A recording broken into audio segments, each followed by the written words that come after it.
नमस्कार, आप देख रहे हैं एनडीटीवी इंडिया और 5 की बात के साथ मैं हूं अनंत भट्ट। शुरुआत करते हैं इस वक्त की बड़ी खबर के साथ। क्या इजराइल के प्रधानमंत्री बेंजामिन नेतन्याहू अपनी जिद के जाल में घिरते जा रहे हैं? फिलहाल उन पर चौतरफा दबाव है।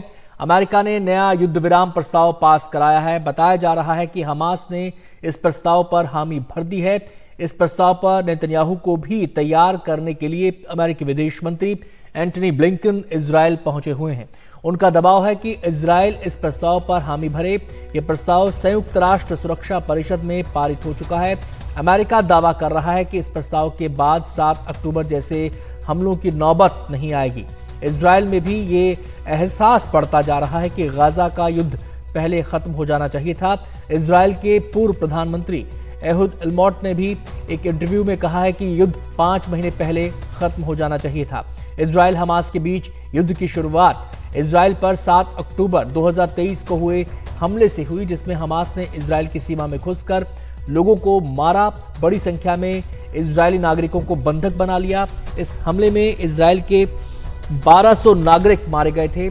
इसके बाद इजराइल ने गाजा में हमास के खिलाफ ऑपरेशन चलाया और अब तक इजराइल के हमलों में गाजा में 34,000 से ज्यादा लोग मारे जा चुके हैं।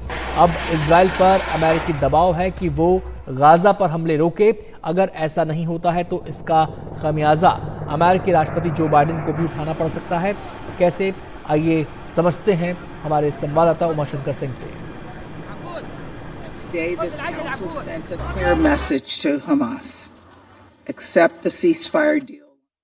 अमेरिकी विदेश मंत्री एंटनी ब्लिंकन ने इजराइल हमास जंग शुरू होने के बाद से इजराइल का 8वां दौरा किया है। इजराइल पहुंचकर उन्होंने पीएम बेंजामिन नेतन्याहू से मुलाकात की है। मुलाकात के दौरान ब्लिंकन ने नेतन्याहू से कहा कि अमेरिकी राष्ट्रपति जो बाइडेन ने सीज फायर और बंधक समझौते को लेकर जो फार्मूला पेश किया है, अमेरिका उसे लागू कराने के लिए पूरा जोर लगाएगा। अमेरिका की कोशिश है कि इजराइल हमास जंग जल्दी रुके। इसके पीछे बड़ी वजह यह भी है कि अमेरिकी चुनाव नज़दीक आता जा रहा है और अगर इजराइल ने गाजा पर हमले न रोके तो इसका खामियाजा राष्ट्रपति बाइडेन को घरेलू तौर पर चुनाव में उठाना पड़ सकता है। ब्लिंकन ने युद्ध के बाद गाजा को लेकर योजना के मुद्दे पर भी नेतन्याहू से बात की है, जिसे लेकर अभी तक कोई स्पष्टता नहीं है। कोई भी बात साफ नहीं की गई है कि आखिरकार युद्ध जब भी रुकेगा तो उसके बाद गाजा को लेकर इजराइल की क्या योजना है। अमेरिकी राष्ट्रपति जो बाइडेन ने 31 मई को जो 3 सूत्री फार्मूला पेश किया था, उसमें हमास के हाथों बंधक इजरायलियों की क्रमबद्ध तरीके से रिहाई और बदले में इजराइल की जेलों में बंद फिलिस्तीनी कैदियों की रिहाई की जो बात है वो तो शामिल है ही, साथ ही साथ गाजा को अधिक से अधिक मानवीय सहायता और सघन आबादी वाले इलाके से इजरायली सैनिकों की जो फौरी वापसी है ये भी उस फार्मूले में शामिल है। और फिर युद्ध रोकने और गाजा के पुनर्निर्माण की जो बात है वो उस फार्मूले में शामिल की गई है। तो कि व्यापक फार्मूला है जो बाइडेन की तरफ से दी गई। नेतन्याहू से मुलाकात करने के बाद जो ब्लिंकन है वो इजराइल के विदेश मंत्री इजराइल कात्ज से भी मिले। कात्ज ने इस मुलाकात के बाद कहा कि उन्होंने गाजा में अपनी लड़ाई और बंधक संकट के साथ साथ ईरान से खतरों पर भी ब्लिंकन के साथ बात की है। मिली जानकारी के मुताबिक ब्लिंकन ने यह भी कहा इस यात्रा के दौरान कि इस फार्मूले के मानने का जो सारा दारोमदार है वो हमास पर है। गौरतलब है कि हमास ने अमेरिकी राष्ट्रपति के 3 सूत्री फार्मूले को लेकर अभी तक कोई औपचारिक प्रतिक्रिया नहीं दी है। पूरी तरह से चुप्पी है उसकी तरफ से। दूसरी तरफ इजराइल के पीएम नेतन्याहू भी गाजा में तब तक युद्ध रोकने को तैयार नहीं है जब तक कि हमास का पूरी तरह से खात्मा न हो जाए। 3 शुरुआती जो मकसद लेकर इजराइल चला था, हमास का खात्मा, बंधकों की वापसी और फिर से हमास सर न उठा पाए, तो ये शर्त है। नेतन्याहू युद्ध रोकने के लिए इसलिए भी तैयार नहीं क्योंकि उनको इस बात का अंदेशा है कि ऐसा करने से जो दूर दक्षिणपंथी जो उनके सहयोगी हैं उनका साथ छोड़ सकते हैं। वैसे नेशनल यूनिट के जो चेयरमैन है बेनी गार्ड्स इमरजेंसी गवर्नमेंट से वो खुद को बाहर कर चुके हैं क्योंकि उनके मुताबिक पीएम नेतन्याहू ने युद्ध के बाद गाजा को लेकर योजना को जो मंजूरी है वो नहीं दी है। ब्लिंकन इजराइल के साथ साथ मिस्र की राजधानी काहिरा के दौरे पर भी वो गए और मिस्र और कतर के साथ मिलकर ही अमेरिका इजराइल हमास के बीच युद्ध विराम कराने की कोशिश कर रहा है। और मिडिल ईस्ट के इस दौरे के दौरान जो है वो ब्लिंकन का पूरा जोर इसी बात को लेकर रहा और उन्होंने एड़ी चोटी का जोर इस बात को लेकर लगाया कि जो अरब के देश हैं वो हमास पर दबाव डालें ताकि वो इस फॉर्मूले की शर्तों को मानने को तैयार हो और इजराइल के साथ युद्ध विराम जो है वो हो पाए। इस पूरे मसले पर बातचीत करने के लिए दो खास मेहमान हमारे साथ जुड़ गए हैं। हमारे साथ प्रभु दयाल जी जुड़ चुके हैं, पूर्व राजदूत। बहुत बहुत स्वागत है प्रभु सर आपका। इसके अलावा खीमराव जहांगीर हमारे साथ जुड़ गए हैं बेन गुरियन यूनिवर्सिटी से। बहुत बहुत स्वागत है जहांगीर सर आपका भी। सीधे पहले प्रभु दयाल सर का मैं रुख करना चाहूंगा। सर, सवाल आपसे ये कि ब्लिंकन जिस मिशन पर निकले हैं वो कितना चुनौतीपूर्ण है, क्या इसमें कामयाबी मिलने की कितनी गुंजाइश है?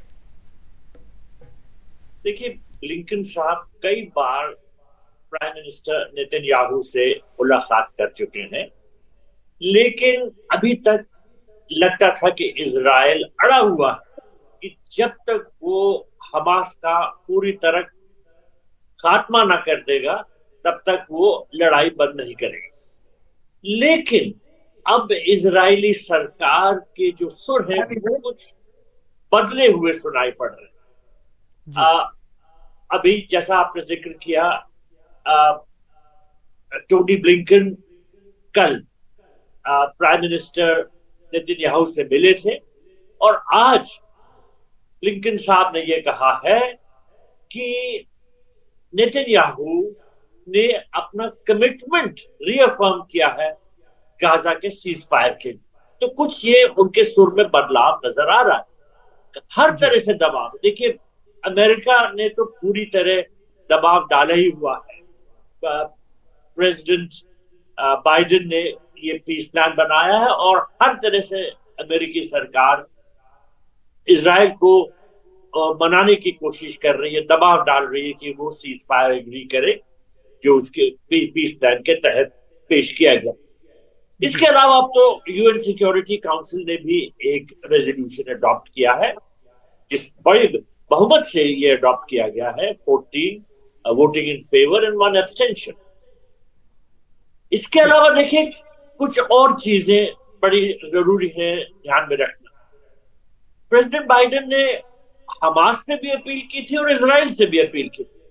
अब हमास ने यह कहा है कि अगर इजराइल बाइडेन के प्रस्ताव पर आगे बढ़ता है तो वो भी आगे बढ़ने के लिए तैयार है, तो और इजराइल पे दबाव बढ़ा। इसके अलावा जो दो देश मध्यस्थता कर रहे थे, मिस्र और कतर, उन्होंने भी ये कहा है कि इस जो पीस डील का वो पूरी तरह से समर्थन करते हैं। उन्होंने इजराइल से अनुरोध किया है कि वो भी इसको मान जाए। मैं आता हूं प्रभु सर आपके पास आता हूं। खीमराज जहांगीर सर का मैं यहाँ पर रुख करना चाहूंगा। जहांगीर जी, आपसे मेरा सवाल है, जैसे प्रभुराज सर ने बताया कि हमास का एक कंडीशन के साथ वो सामने आ रहा है कि अगर इजराइल मानेगा तो हम भी मानेंगे। खबरें भी ऐसे आ रही हैं कि हमास शायद राजी हो जाए इस समझौते के लिए, राजी हो गया है। हालांकि ऑफिशियली तौर पर अभी बहुत सारी चीजें सामने आनी बाकी हैं। मेरा सवाल आपसे यह है कि ब्लिंकन ने यह कहा है कि इस प्रस्ताव को लागू करने की जिम्मेदारी, समझौते को लागू करने की जिम्मेदारी उसका जो वो है वो हमास पर निर्भर करता है। इस बात के क्या मायने हैं और हमास इस प्रस्ताव को लेकर उसका नजरिया, उसका रवैया कैसा रह सकता है, और जो एक ट्रस्ट डेफिसिट है दोनों पक्षों के बीच, क्या वो भरपाई हो पाएगी, ये सवाल। और दूसरी बात कि अगर इजराइल के रुख में बदलाव आ रहा है तो उसकी वजह क्या देख रहे हैं आप? शुक्रिया। देखिए, हमास ही है जो काफी वक्त से सीज फायर के बीच में अड़चने डाले हुए हैं। हमास के लिए सीज फायर का मतलब है कि लड़ाई खत्म होने के बाद एक अरब पीस कीपिंग फोर्स गाजा में लग सकती है। इजराइल के सारे बंदी छूट जाने के बाद उनके पास कोई लेवरेज नहीं रहेगा। तो हमास के लिए कहीं ना कहीं ये एक तरह से सबसे बड़ी एक राजनीतिक फैसले की घड़ी है। और हमास, जाहिर सी बात है, इजराइल की कमजोरी को बिल्कुल पकड़े हुए है। इजराइल इस पूरी लड़ाई में सबसे कमजोर स्थिति में है। अगर हम दोनों को देखें, इजराइल के 8 महीने के मिलिट्री ऑपरेशन से कोई ज्यादा कामयाबी नहीं मिली। अभी 3 दिन पहले एक ऑपरेशन करके 4 लोगों को छुड़वा लिया गया था जो 110 या 120 लोगों में शामिल हैं। तो 8 महीने से अगर इजराइल की आर्मी नाकाम रही है और हमास की सुरंगें अभी भी कायम है और हमास की लीडरशिप अभी भी गाजा में काम कर सकती है, तब तो इजराइल मतलब बिल्कुल ही कमजोर स्थिति में है। तो हमास इसे भुनाना चाहता है। पर अब जब अमेरिका का दबाव पड़ रहा है, तो अमेरिका के 2 बड़े दबाव हैं हमास पे। एक तो ये कि कतर और इजिप्ट इन हमास के इस रिजेक्शन के बाद हमास के नेताओं को बेदखल करेंगे। मेरे ख्याल से अमेरिका ने कतर के जरिए और इजिप्ट के जरिए ये बात हमास को पहुंचाई है कि अब आपका इजराइल को इनकार करना महंगा पड़ेगा, क्योंकि अब अमेरिका इस पे कार्रवाई करेगा अगर आप कार्रवाई सीजफायर का साथ नहीं देते हैं। जी। हमास के कुछ नेताओं ने तुरंत आगे कहा कि नहीं, हमें इजिप्ट में और कतर में किसी ने बेदखल होने की बात अब तक नहीं कही है, पर वो सिर्फ एक मुंह बचाई की बात है। इजिप्ट और कतर दोनों ही लोग इजराइल हमास के नेताओं के खिलाफ कार्रवाई करने वाले हैं अगर उन्होंने इस डील को ठुकरा दिया। और जो दूसरी बड़ी बात है, अमेरिका की कल की ये खबर है जिसको इजराइल में लेके बड़ी चर्चा चली है कि अमेरिका अपने कुछ नागरिकों को हमास से बायलैटरल डील करके छुड़ा सकता है। और ये दबाव एक तरह से इजराइल के ऊपर अमेरिका डाल रहा है कि आप अगर हमास से ये डील करने में उत्सुक नहीं है तो हमें जो हमारे नागरिक छुड़वाने हैं वो फिर हम आपके नागरिकों के बिना हमास और अमेरिका की एक मैं डील आता हूं होगी, जहांगीर सर, आपके पास इसमें आता हम हूं। छुड़ा प्रभु दयाल पाएंगे। सर का मैं यहाँ पे रुख करना चाहूंगा। प्रभु जी, अगर आप इजराइल के रुख में बदलाव आता है तो इसकी बड़ी वजह आप क्या देखते हैं? इसको आप अमेरिकन प्रेशर या अंतर्राष्ट्रीय बिरादरी का प्रेशर आप कहेंगे, या फिर जो उसके इंटरनल हालात हैं, जो अंदर से आवाजें उठ रही हैं, उसका दबाव ज्यादा काम करेगा? दोनों बहुत महत्वपूर्ण है। जो बाहर से दबाव आ रहा है और जो आंतरिक हालात जिस तरह से उभर रहे हैं, दोनों बहुत अहम है। बाहर के दबाव के बारे में तो हमने जिक्र किया कि जैसे अमेरिका है, United Nation Security Council, Egypt, Qatar, इन सब का दबाव है इजराइल पे कि वो पीस डील एग्री करे। साथ ही साथ इंटरनल डेवलपमेंट्स बड़े इंपॉर्टेंट है। देखिए, लगभग 1,20,000 लोगों का एक डेमोन्स्ट्रेशन हुआ अभी इजराइल में इस पीस डील के सपोर्ट में।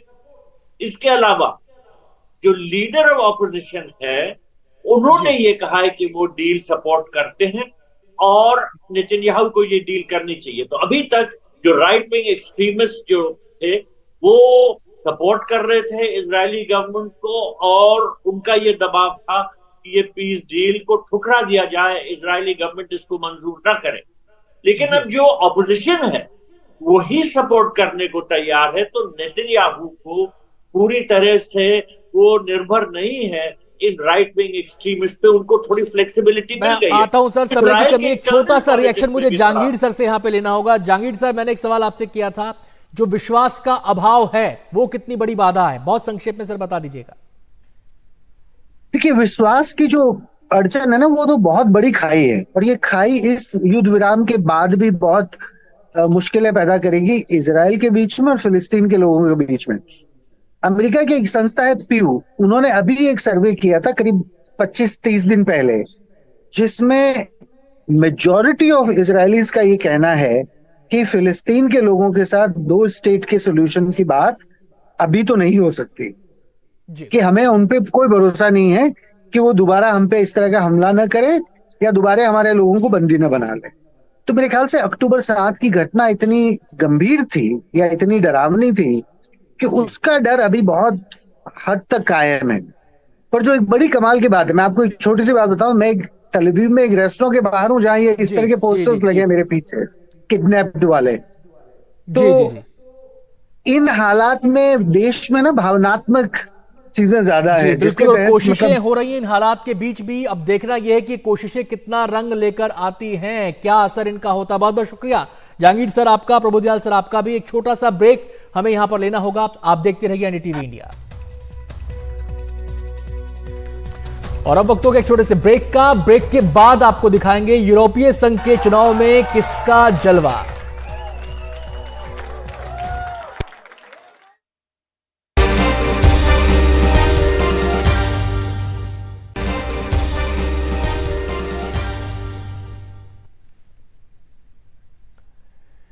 यूरोपीय संघ के संसदीय चुनाव में दक्षिणपंथी दलों ने कई देशों की सत्तारूढ़ सरकारों को भारी नुकसान पहुंचाया और बड़ी सफलता दर्ज की। इस चुनाव में फ्रांस के राष्ट्रपति इमैनुअल मैक्रों को भी चुनाव में करारी शिकस्त झेलनी पड़ी। इटली की प्रधानमंत्री जॉर्जिया मेलोनी को पार्टी को काफी फायदा हुआ। उनकी सीट यूरोपीय संघ संसद में दोगुनी हो गई है। इस बारे में और विस्तार से बता रहे हैं हमारे साथी उमाशंकर सिंह।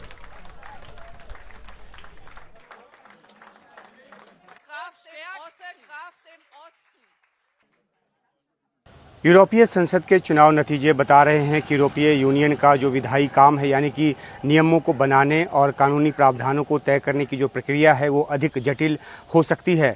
ऐसा इसलिए होगा क्योंकि इस चुनाव में एक मिला जुला नतीजा देखने को मिला है। यूरोपीय संघ के 27 देशों में से कई देशों में जहां दूर दक्षिणपंथी दलों को अच्छी खासी कामयाबी मिली है, वहीं कई देशों में मध्यमार्गी दक्षिणपंथी ने भी अपनी पकड़ जो है वो बरकरार रखी है। जो सेंट्रिस्ट पार्टी है उसने अपनी पकड़ बरकरार रखी है। और तो और माल्टा, रोमानिया और स्वीडन जैसे देशों में जो वामपंथी पार्टियां जो हैं उनको भी आश्चर्यजनक तौर पर बढ़त मिली है। फ्रांस में दूर दक्षिणपंथी पार्टियों को भारी जीत मिली है, जहां शिकस्त के बाद राष्ट्रपति इमैनुअल मैक्रों ने देश में संसदीय चुनाव का ऐलान कर दिया, जो कि 30 जून और 7 जुलाई को होना तय हुआ है। जर्मनी में ओलाफ शॉल्ज की पार्टी को काफ़ी नुकसान उठाना पड़ा है। ऑस्ट्रिया में भी दक्षिणपंथी पार्टियों ने पहले के मुकाबले काफ़ी बढ़त हासिल की है। हालांकि यूरोपीय संसद पर जो प्रो यूरोपियन सेंटर पार्टियों ने अपना नियंत्रण जो है वो बरकरार रखा है, लेकिन दक्षिणपंथी पार्टियों की बढ़ी ताकत के बूते उन्हें कानूनों को पास कराने में भारी चुनौतियों का सामना करना पड़ेगा। इटली में पीएम मेलोनी की धुर दक्षिणपंथी पार्टी ब्रदर्स ऑफ इटली को जो भारी कामयाबी मिली है, उसकी वजह से यूरोपीय संसद में मेलोनी का बहुत अधिक असर जो है वो देखने को मिलेगा। वो काफ़ी प्रभाव डालेंगी वहाँ नीति निर्धारण में। नीदरलैंड्स में हालांकि फार राइट पार्टी दूसरे नंबर पर रही है, लेकिन यहाँ भी उसकी ताकत में जो इजाफा है वो हुआ है। जिस तरीके से एक तरफ दक्षिणपंथी पार्टियाँ और दूसरी तरफ वामपंथी पार्टियों की ताकत यूरोपीय संसद में बढ़ी है, जाहिर सी बात है कि इससे मध्यमार्गी जो सेंट्रिस्ट पार्टियाँ हैं उनको नीति निर्धारण में दोनों तरफ से चुनौतियां आएंगी। दोनों तरफ से संतुलन बनाने की कोशिश जो है वो करनी पड़ेगी। संसद में प्रो यूरोपियन पार्टियों को मामूली बहुमत हासिल होने की वजह से जो महत्वाकांक्षी क्लाइमेट चेंज कानून है उसको पास कराना मुश्किल हो सकता है। इन नतीजों के जो आर्थिक दुष्परिणाम हैं वो भी हैं। इससे आर्थिक मुद्दों पर यूरोपीय देशों के बीच समन्वय बढ़ने की बजाय धीमा पड़ेगा, जो कि संसद का काम है समन्वय बढ़ाने का। अब जैसे फ्रांस में दक्षिणपंथी पार्टियों के उभार के साथ ही मार्केट बहुत तेजी से नीचे चला गया और इसका जो असर है यूरोप के दूसरे देशों के बाजार पर भी पड़ा। यूरोपीय यूनियन दुनिया का सबसे बड़ा इकोनॉमिक ब्लॉक है और जाहिर सी बात है कि जब यूरोपीय संसद में कानूनों को पास कराने में दिक्कत आएगी तो इसका जो असर है दुनिया की अर्थव्यवस्था पर भी पड़ेगा। वो इसलिए क्योंकि यूरोपीय यूनियन का एक ब्लॉक के तौर पर दुनिया के कई देशों से या अलग अलग देशों से जो भी समझौता होता है या संधि होती है उसे यूरोपीय संसद ही मंजूरी देती है। तो कुल मिलाकर एक कॉम्प्लिकेटेड सिचुएशन जो है वो पैदा हुई है। अब देखना है कि किस तरह से जो सेंटर की जो पार्टियां हैं वो कैसे सेल करती हैं इन चुनौतियों के बीच, जहां दक्षिणपंथी पार्टियों से उनको भारी चुनौती मिलेगी।